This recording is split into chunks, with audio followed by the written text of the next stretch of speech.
I want to begin by showing you a picture. This is how the Pakistani passport looks. The first page says the passport is valid for all countries of the world except Israel. And this sums up the relationship that Pakistan shares with Israel. There is none. Pakistan does not recognize Israel. It is a fierce advocate for a Palestinian state, and anti-Semitism is rampant in the Pakistani society. So a recent visit by a delegation of Pakistani expats to Israel has sparked a controversy. And what has further fanned the fire is a comment by the Israeli president.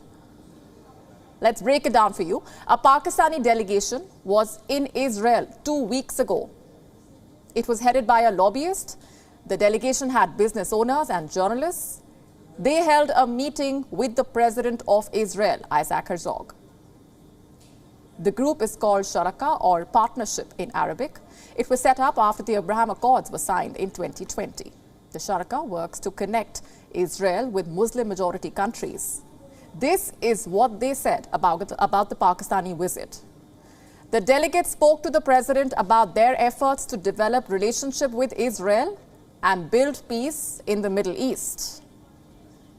The Israeli president also had something to say about this meeting. At Davos, he was asked about Israel's changing ties with the Muslim world. He called it a great change, mentioning that he met a delegation of Pakistani expats from the US. He further stated that the meeting was, quote-unquote, very welcome, adding that no Pakistani delegation had ever visited Israel before. And these comments have sparked fury in Pakistan now. The first one to slam the visit was former Pakistan Prime Minister Imran Khan. He accused the government of being an American stooge. Khan said that the current government was a security threat, even alleging that the Shehbaz Sharif government could recognize Israel. So the government obviously had to do some damage control. They had two things to say. One, no delegation from the country ever went to Israel. And two, Pakistan's position on Palestine was clear and unambiguous. Instead, they accused Imran Khan of being a tool of chaos. But why is a visit by a Pakistani delegation causing so much uproar? There are a few reasons for this. Pakistan has always advocated for a Palestinian state. It does not even recognize the state of Israel.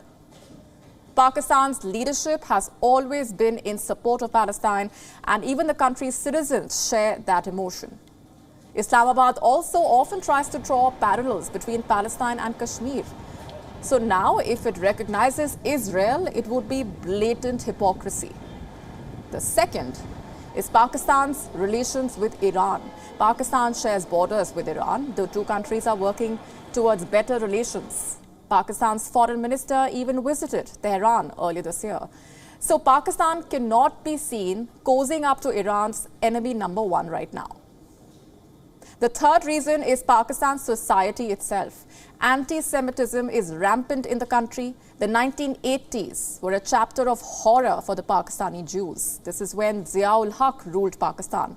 He was a hardcore Islamist. During this time, Pakistani Jews were targeted and discriminated against. The Jewish community in Pakistan has been decimated. By some estimates, only 200 Jews still live there. But this does not mean the two have not had covert relations. General Zia-ul Haq once called Pakistan and Israel ideological twins. He even opened a back channel between Mossad and the ISI. Then in 2003, then Pakistan President Pervez Musharraf called for bilateral engagement. He thought good relations with Israel could serve as a counterweight to India. 2 years later, the foreign ministers of both Pakistan and Israel met in Turkey. The meeting between Khurshid Kasuri and Silvan Shalom was termed as a major breakthrough. But since then, the calls to normalize ties have subsided until recently. Given the recent uproar, it looks very unlikely as well. So while the winds of change may be blowing across West Asia, in Pakistan, these winds have whipped up a political storm.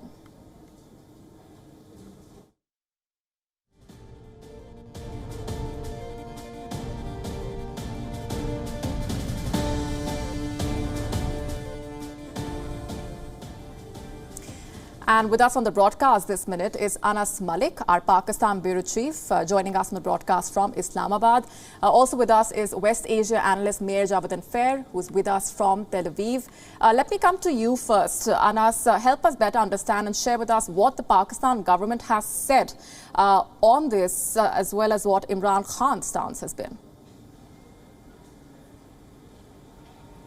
Well, the Pakistani government, Molly, has maintained that it has not sent any delegation to Israel. Rather, that this delegation that went of Pakistani expats that had at least 2 Pakistani nationals and not dual nationals, it was funded by an NGO that is not based in Pakistan. The Pakistani government has also said that it would want, its emphasis is there on the 2-state solution in line with the 1967 resolutions of Al-Quds al-Sharif as its capital.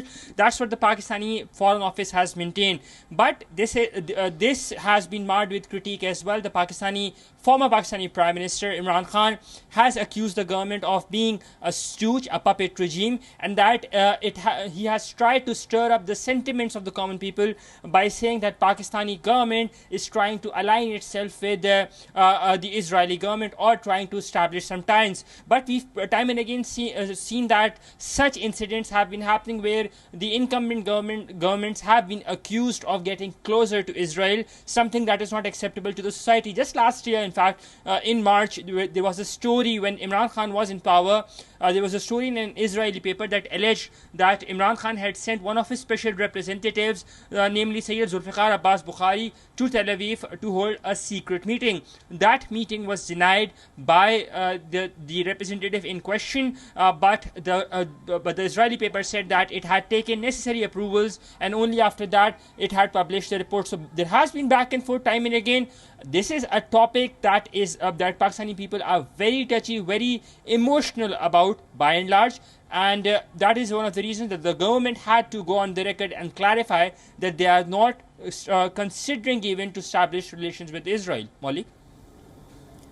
Right. I want to get in, Mir, on the conversation now and try and understand the ramifications of what Pakistan has said and also what the Israeli president has said at this point. Mir, how do you view this meeting, first of all?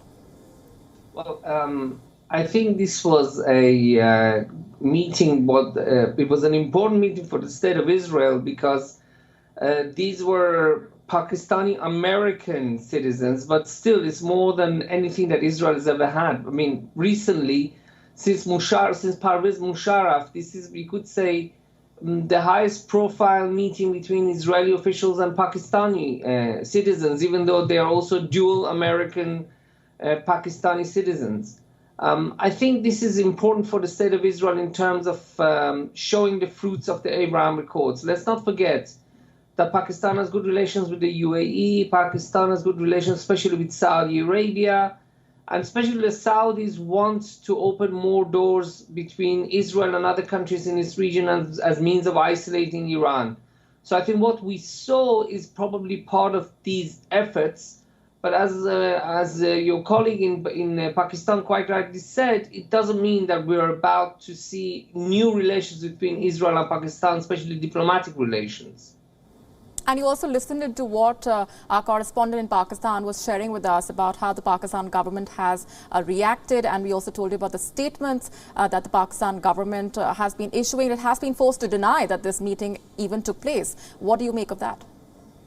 Well, currently, as you know, in Pakistan there has been a change of government, and Imran Khan is trying to basically delegitimize the new government by calling it, as your correspondent said quite rightly, he quoted him rightly saying that he's been calling the government a puppet, and the new Pakistani government wants to establish relations with Israel. These are not true. What happened was there was talk between Israelis and Pakistani American citizens. That's it. I mean, they're just talks, but in Pakistani domestic politics, it's being exploited to settle scores. Look, as much as we would like to have diplomatic relations with Pakistan, it's not easy. First of all, because of the very high level of anti-Israel sentiments and anti-Semitic sentiments in Pakistan, because of the large number of madrasas that they have there. It's very difficult. Also, we have to take into our consideration our friendship and our relations with our dear friend India, which is also, we also have to take that into consideration, which is very important to us. So I think right now, putting on balance, I don't think it's not possible, or currently, it's not even possible to even consider that there will be talks between diplomatic relations between Israel and Pakistan. But there have been covert ties at the same time for all this while, right? Covert ties, maybe there have been talks. The only country, until Israel and India had established relations, the only country that between Pakistan and India, Israel helped covertly was India in a number of wars, including the Kargil conflict and I think, if I'm not mistaken, the 1962 war. But with Pakistan, maybe there have been talks, but we do not have any kind of, as far as it's in the public domain, we do not have any secret cooperation with the Pakistanis. Mayor Javdan Fair, thanks very much for joining us on the broadcast. Also thanking Anas Mallick, who joined us with the latest from Pakistan. WION now available in your country. Download the app now. Get all the news on the move.